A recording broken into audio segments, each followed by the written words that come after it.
Cristo chamando, chama por ti e por mim. Olá, telespectador do programa Opção para a Vida. Que bom nos reencontrarmos nesta manhã de terça-feira, hoje 11 de dezembro. Hoje comemora-se o dia do engenheiro, dia do arquiteto e dia do agrônomo.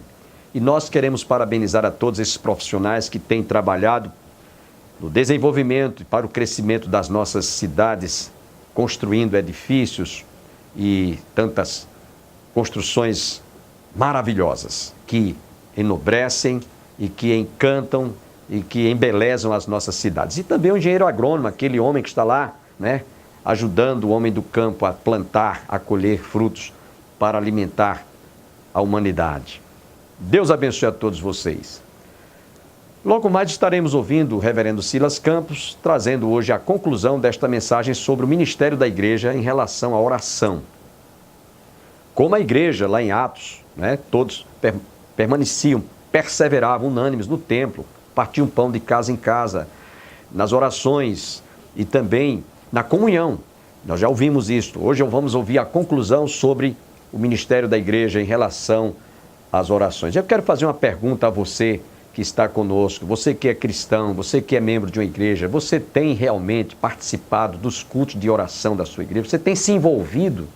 Ou você é um mero assistente de cultos dominicais? Sempre está aos domingos, mas não pisa no culto de oração, não participa de vigílias, não participa dos cultos importantes de doutrina. Isso é importante se dizer que vai levá-lo a um crescimento espiritual. Se você é aquele crente domingueiro, tenha o hábito de buscar a Deus em oração, nos cultos.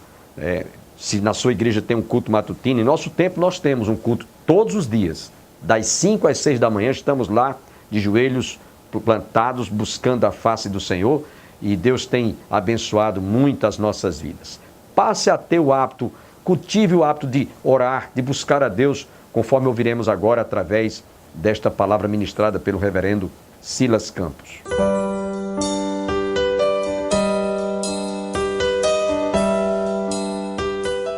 Através da ajuda dessa igreja aqui, fiquei muito feliz, fiquei muito animado. Irmão, irmã, se você não tem um coração missionário, se você não gosta de missionários, você provavelmente é um campo missionário. Provavelmente você é um pagão, porque o crente de verdade, o crente que é amado por Deus e procura conhecer a Deus, ele vai descobrir que a menina dos olhos de Deus é missões. A igreja que investe em missões, normalmente ela nunca é abandonada por Deus, ela nunca passa necessidade. Essa é a minha experiência, a minha observação nos últimos 30 anos. Tinha um crente rico que não tinha visão missionária, ele não gostava de levantar oferta para missionários, ele achava que todo o dinheiro devia ser investido na igreja local só.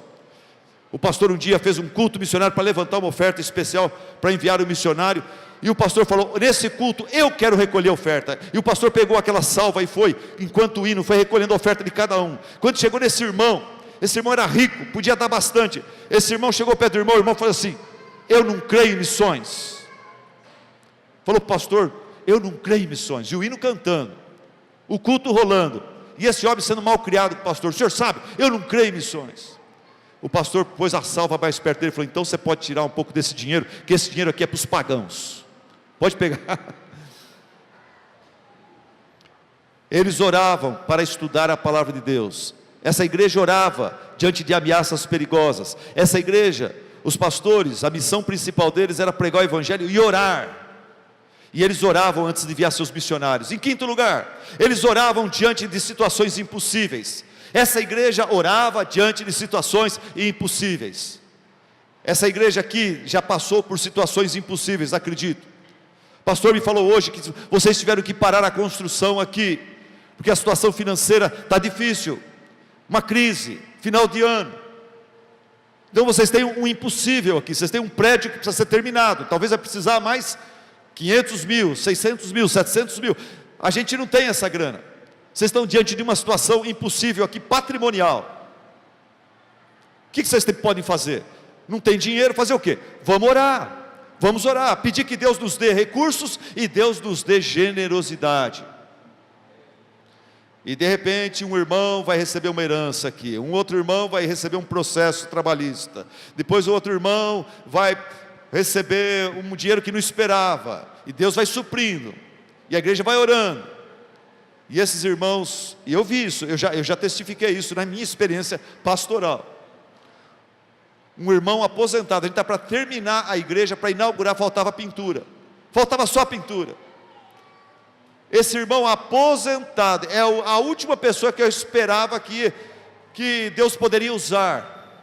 Esse irmão veio, um domingo à noite, procurou o tesoureiro, deu uma oferta de 20 mil reais, um homem que vivia com 2 salários mínimos, deu 20 mil reais, Deus tocou o coração dele, ele tirou da poupança dele, a reservinha que ele tinha, enfim, eles oravam, diante de situações impossíveis. No capítulo 6, 7 e 8, Saulo, lembra do apóstolo Paulo? Antes de se converter, o Saulo promoveu grande perseguição, muitos cristãos estavam sendo aprisionados, encarcerados, Estevão foi apedrejado e morto, e no capítulo 12, o político corrupto, o tal do rei Herodes, começa a prender alguns cristãos, a fim de torturá-los, e ele manda matar Tiago, irmão de João.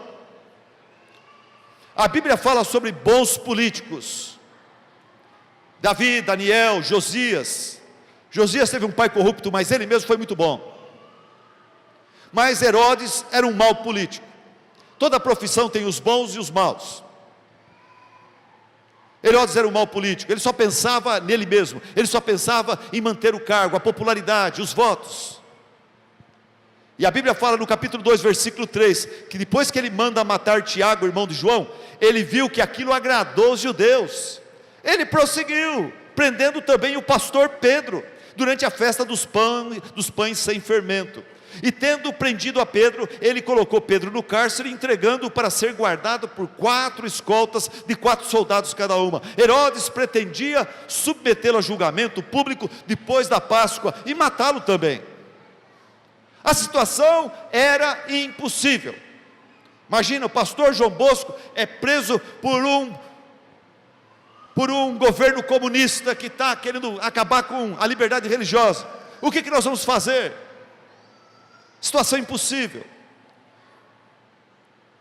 Versículo 5 fala: Pedro então ficou detido na prisão, mas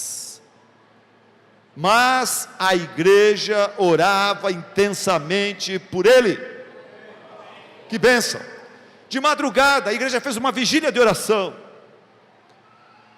e milagrosamente, sobrenaturalmente, Pedro foi liberto. A igreja teve seu pastor de volta, a igreja viu o poder de Deus respondendo suas orações, a igreja teve uma experiência profunda. Pedro teve que retirar-se para outro lugar, e Herodes continuou perseguindo a igreja, Herodes continuou viajando na sua vaidade, na sua prepotência, parece que ninguém poderia detê-lo, mas a Bíblia fala que nós não deveríamos nos aborrecer por causa dos homens maus, por causa dos Herodes, e nem ter inveja dos perversos, porque para Deus eles são como capim que logo seca, como relva verde que logo murcha. O que aconteceu com Herodes? O povo de Tiro e Sidom precisava de um favor dele. Ele foi lá ele fez o favor para o povo, lá ele deu uma de bonzinho, e lá ele se esnobou. E Atos 12, 21 fala assim: no dia marcado, lá em Tiro e Sidom, no dia marcado, Herodes, vestindo seus trajes reais, ele sentou-se em seu trono e fez um discurso para o povo, coisa de político, fez um discurso para o povo. Ele tinha ajudado o povo, agora ele queria as glórias, ele fez um discurso, e o povo começou a gritar. Herodes falando é a voz de Deus, não de homem, é Deus que está conosco aqui.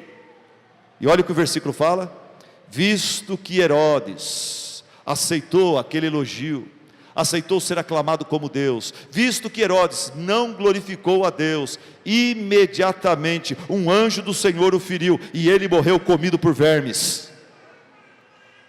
E o capítulo encerra com o seguinte relato: entretanto, termina, né? Herodes morreu, comido por vermes, vírgula, ponto. Entretanto, a palavra de Deus continuava a crescer e a espalhar-se. Deus escuta o clamor da sua igreja. Se eu fosse vocês, eu começava um culto especial de oração essa semana, para Deus dar o dinheiro que vocês precisam para terminar isso aqui, e fazer outras coisas mais que Deus quer que vocês façam. Deus escuta o clamor da sua igreja. Em minha ex-igreja, teve um ano que nós tivemos muitos jovens se casando. Eu acho que foi o ano de 2008, 2009, muitos jovens se casaram, que bênção. Eu fiz muitos casamentos, teve um ano que eu fiz 18 casamentos, mais de um por mês. Mas passou-se a lua de mel, passou-se um ano, 2, 3, esses jovens começaram a querer uma criança, esses jovens casados começaram a tentar engravidar, e não conseguiam. Impressionante, vários casais da nossa igreja queriam uma criança, queriam engravidar, e não estavam tendo sucesso. Começaram a fazer tratamentos, casais começaram a ficar tristes, especialmente as mulheres. Algumas engravidavam, perdiam a criança, vinha aquela tristeza. Aí, as mulheres mais velhas da nossa igreja decidiram fazer reunião de oração para orar pelos casais novos que querem engravidar e não estão conseguindo. Irmãos, só quem viu, acredita. Passaram-se um mês ou dois, a gente anuncia na igreja: fulano de tal, nós queremos compartilhar a alegria, fulano de tal, eles estão grávidos. O outro casal também está grávido, o outro é grávido. Teve um ano que nós tivemos 24 bebês nascendo na igreja. Até os casais que já tinham pensado em parar, voltaram ativa de novo. Fizemos um culto de louvor a Deus com 24 casais, cada um com um nenezinho no colo. Uma dessas moças se chamava Thaís. Thaís é casada com o Carlos. Carlos, ele é investigador da polícia. A Thaís, quando está no 5º, 6º mês de gravidez, ela tem uma dor de cabeça forte, ela desmaia, ela entra em estado de coma, ela teve um aneurisma, muito sangue na cabeça. Ela grávida, em estado de coma, num hospital simples, de uma cidade simples, que é a cidade de Tupã, 60 mil habitantes, uma santa casa lá, sem equipamento, sem nada. A Thaís ia morrer ali.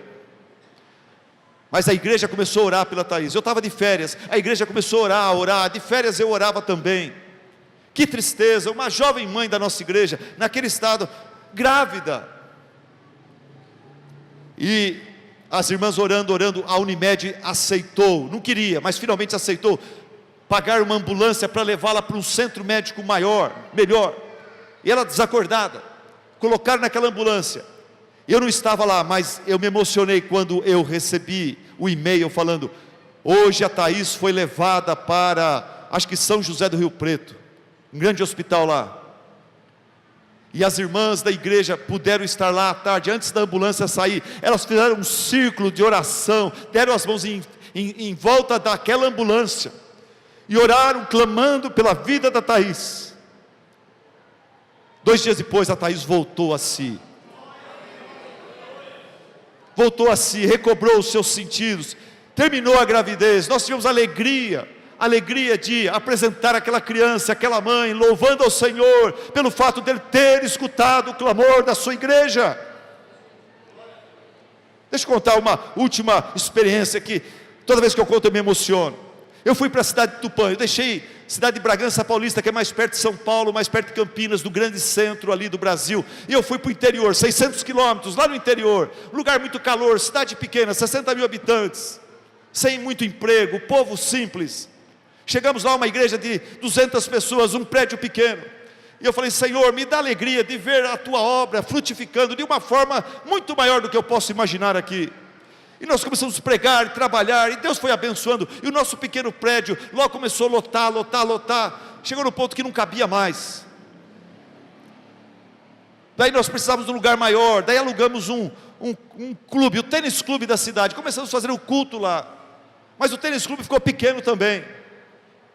E nós estávamos felizes, contentes, mas com problema de patrimônio. Aonde vamos achar dinheiro para construir um prédio, para ter um lugar? E a gente ganhou 4 terrenos num canto da cidade, mas os membros da igreja não queriam ir para o canto da cidade, eles gostavam do centro, aonde o prédio antigo estava.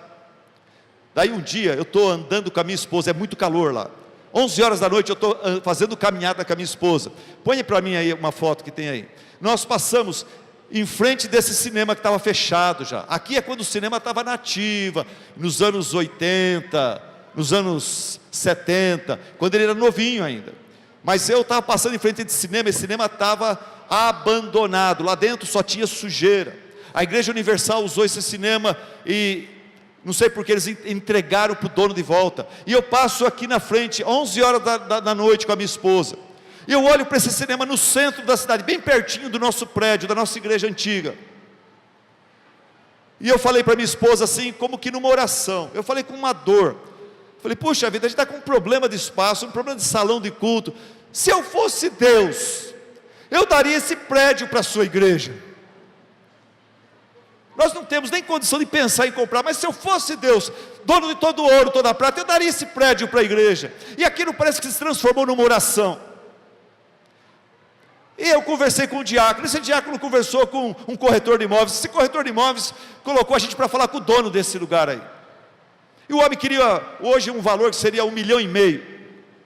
Nossa igreja não tinha isso, não tinha isso nem pensando. Fiquei frustrado. 2 anos depois, esse homem procura a igreja, fala para quanto que vocês podem dar. Nós mostramos para ele tudo que nós tínhamos. Tudo que nós tínhamos. Nós temos 100 mil reais. Ele falou, não, isso é muito pouco. Quem mais vocês podem dar? Falei com a igreja falou, vamos dar casa pastoral. Valia uns 200 mil reais. Temos 300 mil reais dando a casa pastoral. Ele falou, isso é muito pouco. Daí eu falei com o homem que deu os 4 terrenos. Lembra que eu falei dos 4 terrenos num bairro bem distante? Eu falei com aquele homem, um advogado, pai do Pedrinho Bassan, que está sempre na Globo. Ele era da minha igreja, Dr. Pedro Bassan. Falei com ele, o senhor permite a gente colocar os terrenos que o senhor doou para a igreja na compra desse? Daí o homem fechou o negócio. Nós fizemos mais uma oferta, levantamos mais 50 mil, compramos esse lugar. Depois que pagamos, em 1 ano e meio, um arquiteto nos ajudou, não cobrou nada, nós reformamos esse lugar. Ficou muito mais barato do que a gente imaginava. Os irmãos ajudaram, todo mundo ajudou. Teve gente que deu moto, teve gente que deu carro, teve gente que deu um terreninho lá no canto da cidade, teve gente que deu anel de ouro, teve gente que deu tudo. A gente não ficou esmolando, não ficou oprimindo o povo, a gente orou por generosidade. E Deus foi dando generosidade para o seu povo. E sabe que generosidade produz generosidade. Quando o irmão foi lá e deu a moto, os outros 3 deram moto também. Quando um foi lá e deu um anel de ouro, várias outras irmãs deram alguma coisa de ouro também. E olha o que aconteceu. Em pouco tempo a gente inaugurou essa igreja. Olha que bênção, irmãos. Uma igreja numa cidade de 60 mil habitantes, uma igreja que cabe 1.200 pessoas. Esse foi o dia da inauguração, o prefeito foi lá, todo mundo foi lá, foi uma festa, e a cidade tinha um amor por esse lugar, porque esse era o cinema onde muita gente na sua adolescência frequentava, e agora eles queriam conhecer e ver, e foi uma oportunidade para a pregação do Evangelho, que por muitas semanas nós tínhamos visitantes, católicos, pessoas de que não têm religião, iam lá e a gente pregava o Evangelho para eles. Mostra lá dentro, olha como que é lá dentro, olha que coisa linda. Deus escuta o clamor da sua igreja, é isso que eu quero dizer para vocês. Deus escuta nossas orações. Orar não é em vão, não é perder tempo, meu irmão. Ore mais, ore sozinho, ore com a sua família, ore com a sua esposa, ore com os seus filhos, ore com a sua igreja. Eles se dedicavam ao ensino dos apóstolos, à comunhão, ao partir do pão e às orações. Eles oravam para estudar a Bíblia, eles oravam diante de ameaças perigosas, eles oravam antes de enviar missionários, eles oravam diante de situações impossíveis. A oração é o fôlego do verdadeiro cristianismo. Vamos orar, igreja. E eu quero encerrar esse sermão aqui orando por você que entrou aqui hoje à noite com o coração pesado, por causa de um problema sério, nas suas finanças, no seu casamento, com a sua filha, com o seu marido, com a sua, talvez uma enfermidade. Você que talvez chegou hoje aqui frio na fé, você perdeu o seu primeiro amor. E eu quero encerrar orando por você. Eu peço que a igreja fique em pé.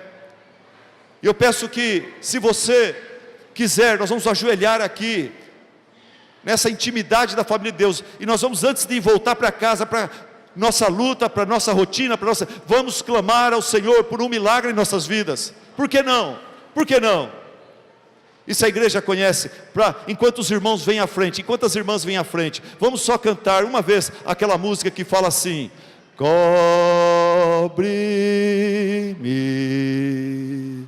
com tuas mãos, com poder, vem me esconder, Senhor. Se o trovão e o mar se erguendo vem, sobre a tempestade eu voarei, sobre as águas tu também és rei. Descansarei, pois sei que és Deus. Minha alma está segura em ti, minha alma está segura. Sabes bem que em Cristo firme está. Sabes bem que em Cristo firme está. Se o trovão e o mar se erguendo vem, sobre a tempestade eu voarei, sobre as águas tu também és rei. Descansarei, pois sei que és Deus. Aleluia. Querido e amado Deus, acabamos de ouvir a tua voz, Pai, lendo a tua palavra, Pai, aprendendo com o exemplo daquela tua igreja do passado, uma igreja tão imperfeita quanto a nossa, Senhor, uma igreja formada por pecadores arrependidos, que pela fé se voltaram para ti, por meio de Cristo Jesus, com fé no seu sacrifício perfeito na cruz, com fé na sua ressurreição. Deus, seguindo o exemplo deles, motivados pelo exemplo deles, Pai, nós queremos encerrar essa pregação, praticando, Pai, aquilo que ouvimos. Queremos encerrar essa oração colocando diante do Senhor o nosso fardo, a nossa ansiedade, colocando diante do Senhor a nossa preocupação, o nosso impossível. Ó Deus, o Senhor conhece a vida de cada um que aqui está, de cada um que deixou o seu lugar, o Senhor sabe a luta de cada um, e o Senhor tem a melhor solução para cada um de nós. Portanto, Senhor, colocamos e lançamos essa ansiedade agora diante do Senhor, diante do seu trono de graça, de poder. Por favor, Senhor, atende ao nosso clamor. Por favor, Senhor, faz por nós o que os homens não podem fazer. Faz por nós, Pai, o que a sociedade não quer fazer. Ó Deus, mova com poder. Nos dá, Senhor, a experiência de conhecermos mais uma vez, Pai, que o Senhor é bom, que o Senhor responde oração, que o Senhor recompensa aqueles que te buscam com fé, que o Senhor trabalha a favor daqueles que em ti confiam. Ó Deus, nos dá alegria através desse problema, de conhecer mais do teu poder, conhecer mais do teu amor, conhecer mais, Senhor, da importância, do valor, do poder da oração. Ó Deus, que através desse problema a gente possa, Senhor, não só ser liberto, não só ser abençoado, mas que nós possamos, Pai, sair exaltando, glorificando teu nome, sair testificando, encontrando pessoas que estão passando por problemas piores do que o nosso, e dizendo para eles: ó, provai e vede que o Senhor é bom. Eu estava numa vala, eu estava num poço profundo, mas eu clamei, e o Senhor ouviu a minha voz, e Ele me libertou. Ó, provai você também, creia no Senhor, clame ao Senhor, peça nele, espera nele, confia nele, e o mais Ele fará. Essa é a nossa oração. Clamamos assim, em nome de Jesus, em nome de Jesus. Pai, abençoa essa igreja, Obrigado pelos 47 anos dessa igreja. E dá para essa igreja, Pai, vira a página. E dá para essa igreja, Pai, um renovo vindo do céu. Dá para o pastor João Bosco, dá para a liderança, dá para os membros, Pai, um amor renovado por Tua palavra, pela doutrina, pela comunhão, pelo partir do pão e pelas orações, Pai. Dá para essa igreja, Pai, novos alvos, novos valores. Dá para ela, Pai, um amor renovado por Ti. É o que nós clamamos, pedimos em nome de Jesus, em nome do Cordeiro, em nome de Cristo, nosso Rei. Amém, amém e amém. Amém. Louvado seja Deus. Louvado seja Deus. Não perca o programa Opção para a Vida de amanhã, quando estaremos ouvindo uma outra mensagem transmitida pelo vosso pastor. Não percam, portanto. Que todos fiquem com Deus e até amanhã.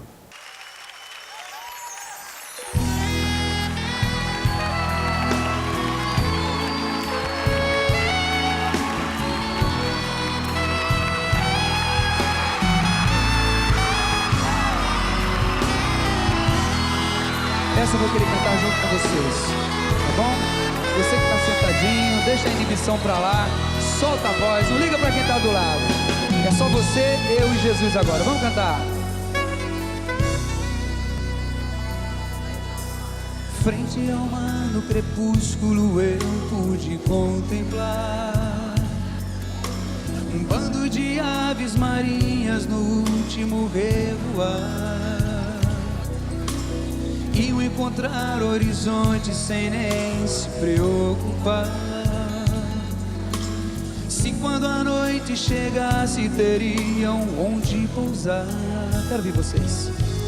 Meu rumo, não ter pra onde ir, não ter para onde ir. Não saber se tinha onde chegar. Eu queria ir com as aves.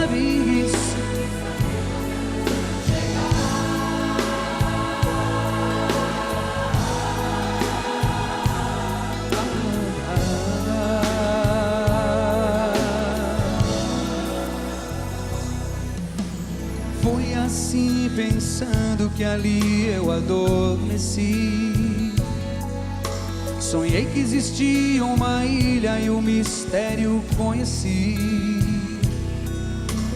Quando acordei vi o sol que nascia e logo avistei que as aves marinhas voltavam cantando mais uma vez.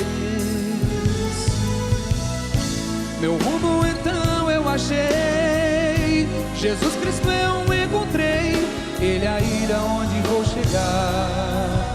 Se a noite em trevas me deixar, vou continuar voando. Ele é a ilha onde vou chegar.